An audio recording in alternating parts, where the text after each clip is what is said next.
Iran, Israel, అమెరికాల యుద్ధం శనివారం నాటికి 8వ రోజుకు చేరుకుంది. గత శనివారం నాడు అమెరికా, ఇజ్రాయెల్ కలిసి Iran supreme leader Ayatollah Ali ఖమేనీని లేపేసింది.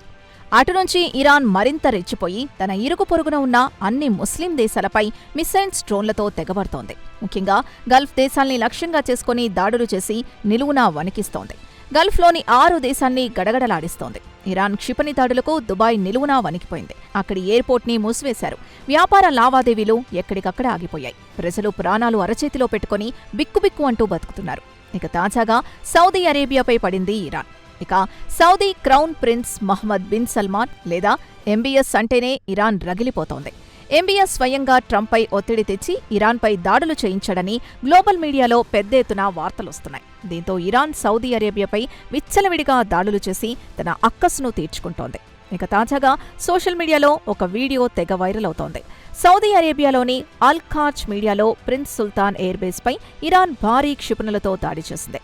క్షిపణి పడ్డ ప్రాంతంలో మంటలు వెత్తునెగిసిపట్టాయి.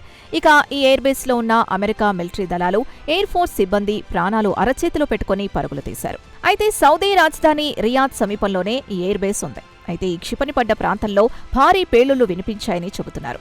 అయితే ఈ క్షిపణి పడ్డ ప్రాంతంలో అమెరికాకు చెందిన ఎయిర్ ఆపరేషన్ సిబ్బంది ఉన్నట్లు రష్యాకు చెందిన ఆర్టీవీ తెలిపింది. అయితే భారీ మిసైల్ పేలుడుకు అమెరికాకు చెందిన ఎయిర్ సర్వీస్ సిబ్బంది స్వల్పంగా గాయపడ్డారని, అత్యంత శక్తివంతమైన బాలిస్టిక్ మిసైల్ ఇరాన్ ప్రయోగించిందని ఆర్టీవీ వెల్లడించింది. అయితే అమెరికాకు చెందిన వైమానిక సిబ్బంది త్రుటిలో తప్పించుకున్నారని ఆర్టీవీ కూడా పేర్కొంది. ఇక ఇరాన్ మిడిల్ ఈస్ట్లో ఉన్న అన్ని అమెరికా ఎయిర్బేస్లను లక్ష్యంగా చేసుకుని దాడులు చేస్తున్న విషయం తెలిసిందే. ఇక ఇరాన్ మీడియాలో వస్తున్న వార్తల ప్రకారం మిడిల్ ఈస్ట్లో ఉన్న అమెరికా ఎయిర్బేస్లపై బాలిస్టిక్ మిసైల్స్తో పాటు క్రూయిజ్ మిసైల్స్, డ్రోన్లతో దాడులు చేస్తామని ఐఆర్జీసీ ఒక ప్రకటనలో తెలిపిందని స్థానిక ఇరాన్ మీడియాలో పెద్ద ఎత్తున వార్తలొచ్చాయి.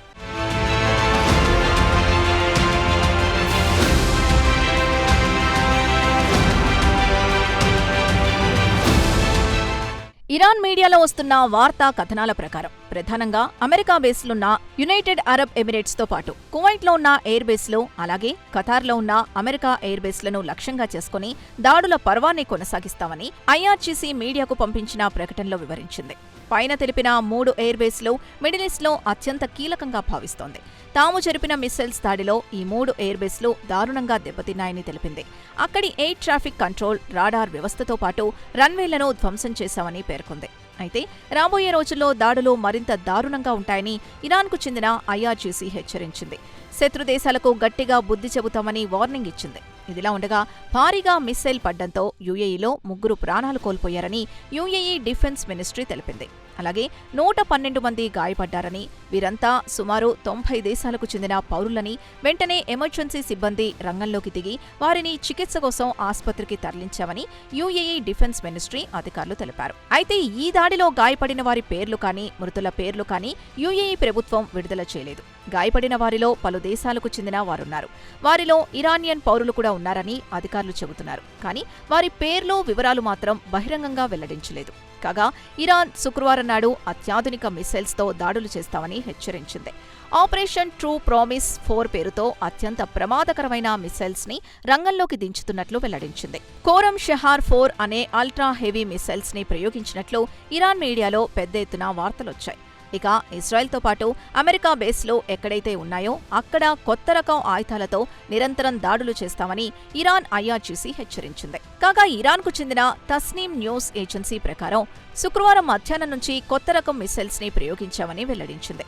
అయితే కొత్త ఆపరేషన్కు ఐఆర్జీసీ యూ హుస్సేన్ అలీగా పేరు పెట్టింది. ఇక శుక్రవారం మధ్యాహ్నం నుంచి ప్రయోగించిన మిసైల్స్ నేరుగా టెల్ అవీవ్ నగరం మధ్యలో పడేలా ప్లాన్ చేశామని, అలాగే అమెరికా బేస్లు ఎక్కడెక్కడున్నాయో అక్కడ ప్రయోగించామని తెలిపింది.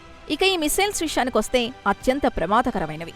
వాటిలో కొర్రం షహార్ మిసైల్స్ ని ప్రధానంగా చెప్పుకోవచ్చని అంటున్నారు. ఈ మిసైల్ సుమారు 1 టన్ను నుంచి 2 టన్నుల బరువు గల మందుగుండు సామాగ్రిని తన వెంట తీసుకెళ్లగలదు. ఈ మిసైల్స్ పడ్డ ప్రాంతంలో విధ్వంసం సృష్టిస్తుంది.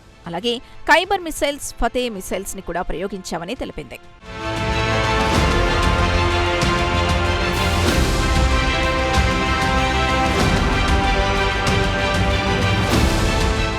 ఇక ఐఆర్జీసీ మాత్రం ఇటు ఇజ్రాయెల్ని, అటు అమెరికా దళాలు ఎక్కడున్నా విడిచిపెట్టే ప్రసక్తి లేదని తేల్చి చెప్పాయి.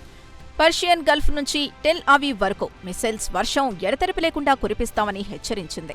టెల్ అవీవ్లోని బెన్ గురియన్ ఎయిర్పోర్ట్తో పాటు హాపియా వరకు దాడులు చేస్తామని తెలిపింది. ఇక మిస్సైల్స్ విషయానికొస్తే ఖుర్రం షెహార్ 4 అత్యంత ప్రమాదకరమైందని, సుమారు 2 టన్నుల బరువు మందుగుండు సామాగ్రిని తన వెంట తీసుకెళ్లగలదు. దీని స్పీడ్ 14 మాచ్ అని తెలిపింది. వివరంగా చెప్పాలంటే సౌండ్ లేదా శబ్దం కంటే 14 రెట్లు అధికం. దీన్నే హై సూపర్ సోనిక్ స్పీడ్ అంటారు. గంటకు 17,150 కిలోమీటర్ల కంటే కాస్త ఎక్కువ స్పీడ్తో దూసుకుపోగలదు అంటున్నారు ఐఆర్జీసీ. ఇంత వేగంతో దూసుకువెళ్లి 2 టన్నుల బాంబులు పేలితే ఇక అక్కడ ప్రళయమే అని చెప్పక తప్పదు. అయితే ప్రస్తుతం ఇరాన్ ప్రయోగించిన మిస్సైల్స్ బలహీనపడ్డాయన్న వార్తల్ని ఐఆర్జీసీ తోసిపుచ్చింది. తమ మిస్సైల్స్ అద్భుతంగా పనిచేస్తున్నాయని స్పష్టం చేసింది. ఇక యుద్ధం ప్రారంభమైన మొదట్లో ఇరాన్ పాత మిస్సైల్స్ ని ప్రయోగించినట్లు ఐఆర్జీసీ అధికారులు వివరించారు. 2012-14లో తయారు చేసిన మిస్సైల్స్ ని వాడినట్లు ఇరాన్కి చెందిన పార్స్ న్యూస్ ఏజెన్సీకి ఐఆర్జీసీ తెలిపింది. ఇక యుద్ధం మరిన్ని రోజులు కొనసాగితే అత్యంత ప్రమాదకరమైన మిస్సైల్స్తో దాడులు చేయడానికి తాము వెనకాడబోమని ఐఆర్జీసీ సీనియర్ అధికారులు పార్స్ న్యూస్ ఏజెన్సీతో చెప్పారు. అయితే ఇజ్రాయెల్ అధికారులు మాత్రం టెల్ అవీవ్లోని బెన్ గురియన్ ఎయిర్పోర్టుపై ఎలాంటి మిస్సైల్స్ పడలేదని, మిస్సైల్ శబ్దాలు వినిపించినప్పుడు సైరన్ మోగిన వెంటనే ప్రజలు సమీపంలోని షెల్టర్ హోంలోకి వెళ్తున్నారని ఇజ్రాయెల్ అధికారులు చెబుతున్నారు. మొత్తానికి చూస్తే ఇరాన్ ఎక్కడా తగ్గకుండా సింగిల్గా ఇటు ఇజ్రాయెల్ అటు అమెరికాని గడగడలాడిస్తోందని చెప్పక తప్పదు.